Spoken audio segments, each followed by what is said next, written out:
열왕기상 6장에는 하나님께서 솔로몬에게 명하여 성전을 건축하는 과정이 상세히 기록되어져 있습니다. 오늘 우리가 솔로몬의 성전 건축에 관하여 살펴보기 전에 우리는 성경에서 모리아 산이라고 하는 곳과 오르난의 타작마당이라고 하는 곳을 생각해 보아야만 합니다. 모리아 산과 오르난의 타작마당, 이 두 단어를 들었을 때에 여러분들은 무엇을 생각하십니까? 여러분들은 어떤 것들이 생각나시나요? 가만히 생각해 보셔야 합니다. 먼저 모리아 산이라고 하는 것을 살펴보면, 모리아 산은 아브라함이 하나님의 명령에 따라서 느지막한 나이에 얻은 그의 아들 이삭을 번제물로 바치기 위하여 아브라함이 이삭을 데리고 올랐던 산, 그리고 거기서 번제물로 드렸던 그 제사를 드렸던 그 제단을 쌓았던 그곳이 바로 모리아 산이라고 하는 곳입니다. 그런가 하면 오르난의 타작마당은 일반적으로 이야기하는 뒷마당 혹은 집이 넓은 앞마당을 의미하는 곳이 아니라고 하는 겁니다. 다윗이 하나님 앞에서 자신의 병력의 수를 계수하였던 허물과 죄 때문에 징계를 받아 예루살렘에 있는 언약의 백성들이 멸망당할 위기에 처하자 다윗은 하나님 앞에 자기의 잘못을 고백하고 참회하며 용서를 받았습니다. 그래서 용서를 받은 솔로몬은 용서를 받은 것으로 끝나지 아니하고 오르난이라고 하는 사람이 가졌던 이 타작마당을 대가를 지불하고 그 마당을 사서 그 마당에서 하나님께 감사하며 하나님께 제사를 드린 곳, 그것이 바로 오르난의 타작마당인데, 이 오르난의 타작마당이 있던 곳이 바로 모리아 산이었던 것입니다. 그러니까 아브라함이 이삭을 제물로 바쳤던 산, 오르난의 타작마당이 있었던 산이 바로 모리아 산이라고 하는 곳에 공통적으로 있었다라고 하는 겁니다. 그런가 하면 오늘 솔로몬의 성전을 건축하고 있는 건축하는 이 산이 있던 장소도 모리아 산이라고 하는 겁니다. 우연의 일치라고 보기에는 좀 그렇죠? 아무튼 교회는 하나님과 그 언약의 백성들이 만났던 곳, 하나님과 언약의 백성들이 만나는 그 장소가 바로 성전 건축이 이루어지고 있는 장소다, 그렇게 말씀드리는 겁니다. 아브라함이 제사를 드렸던 곳, 솔로몬이 제사를 드렸던 그 곳, 하나님과 언약의 백성들이 만나주시는 그곳에 오늘 솔로몬을 통하여 하나님께서 성전을 세우시기로 작정하신 것입니다. 언약의 백성들은 출애굽한 이후에 광야 40년, 그리고 가나안 정복 과정, 그리고 사사시대를 지나며 왕정시대에 이를 때까지, 그리고 왕정시대를 통하여 오늘 솔로몬 성전 건축이 이루어질 때까지 언약의 백성들을 하나님께서는 성막에서 그렇게 만나주시고, 또 불기둥과 구름기둥을 통하여 하나님께서는 저들을 보호하시고 저들을 인도하셨다고 하는 사실을 우리는 성경을 통하여 잘 알 수 있는 겁니다. 이처럼 성전이라고 하는 곳은, 성막이라고 하는 곳은 장차 하나님이 그 언약의 백성들을 만나주시고 언약의 백성들과 그들을 통치하시는 그러한 장소로 대표되고 있다고 하는 것을 우리는 알고 있어야 하는 겁니다.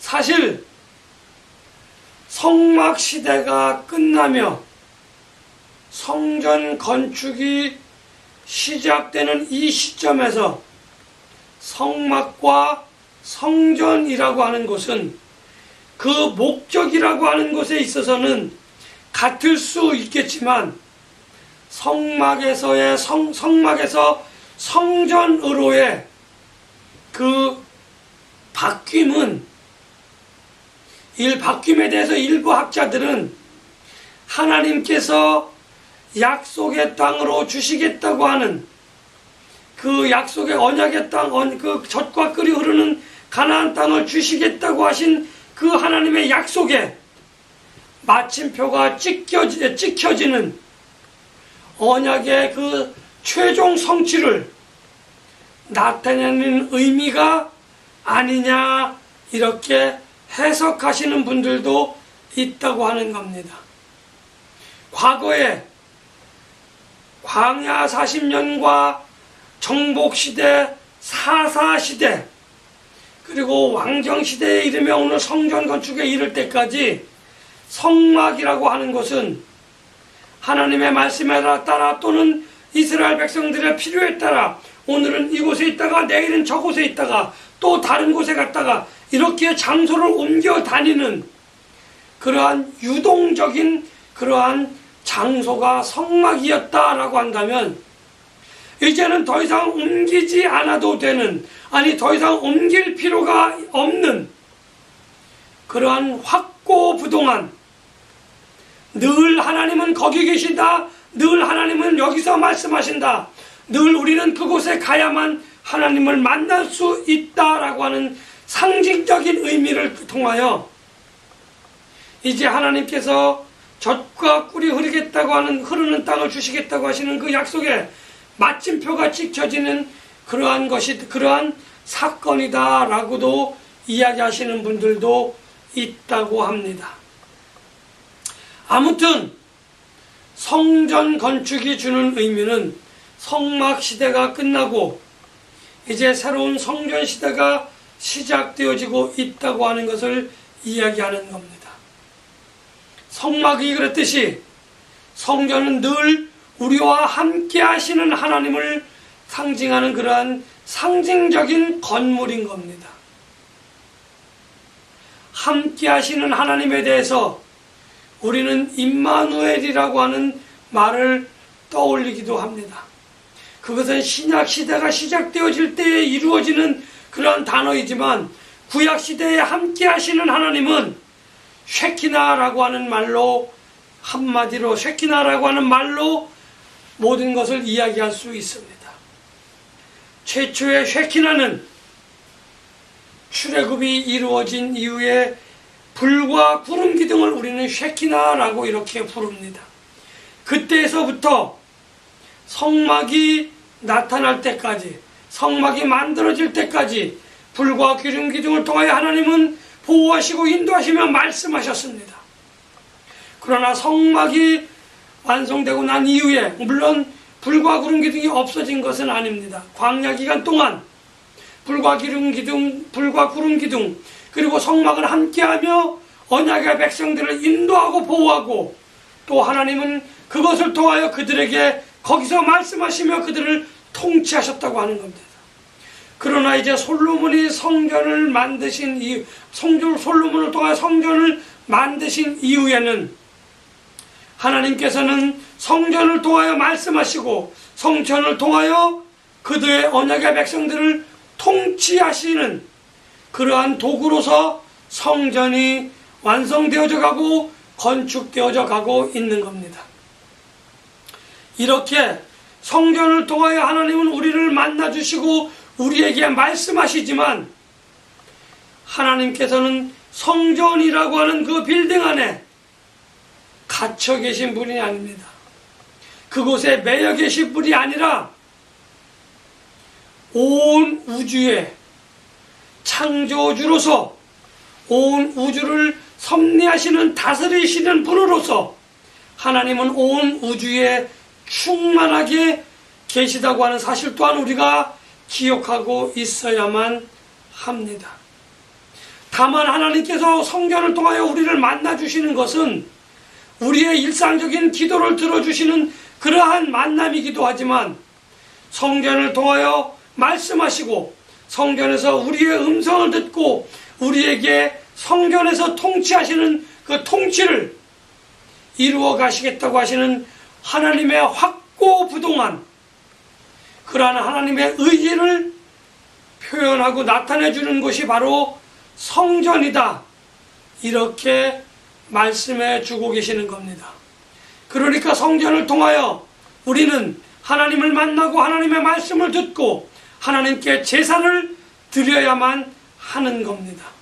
성전 이외의 다른 곳에서는 우리가 예배를 드려서는 안 된다. 이렇게 말씀드리고자 하는 겁니다.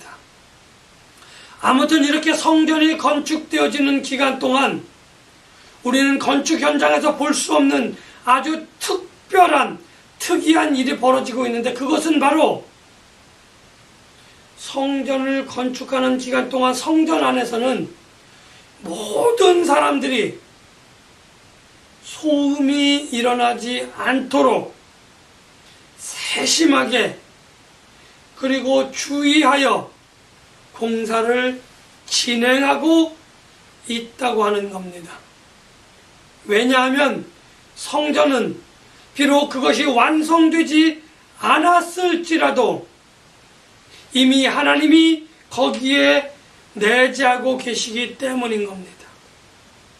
이렇게 조용히 언약의 백성들이 성전을 건축하고 있는 그때에 아직 성전이 완공되어지지 않았을 그때에 하나님께서는 솔로몬에게 나타나셔서 말씀하셨습니다.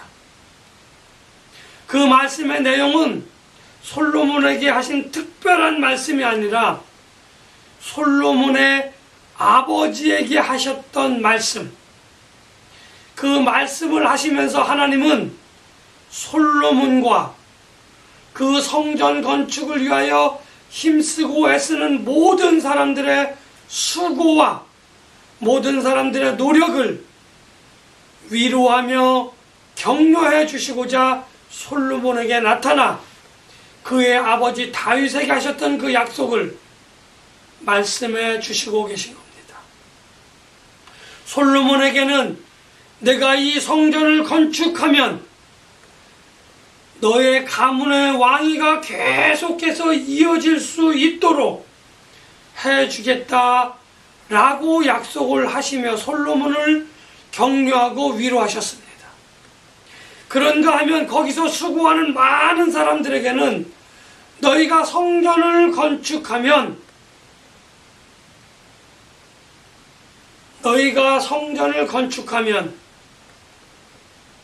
너희에게도 그렇게 해 주시겠다라고 이야기를 하십니다. 그러면서 뭐라고 이야기하시냐면 너희를 내가 영원히 떠나지 않고 너희와 함께 하겠다 이렇게 약속을 해 주십니다. 그러면서 함께 하시면서 내가 너희를 보호해 줄 것이고 너희들이 어떻게 해야 될 것인지 그것을 인도해 줄 것이다. 이렇게 그 백성들과 솔로몬에게 하나님은 약속을 해 주셨습니다. 그러면 솔로몬과 그 언약의 백성들이 성전을 건축하기만 하면 그 약속을 이루어 주신다 이렇게 말씀하셨겠느냐 하는 겁니다.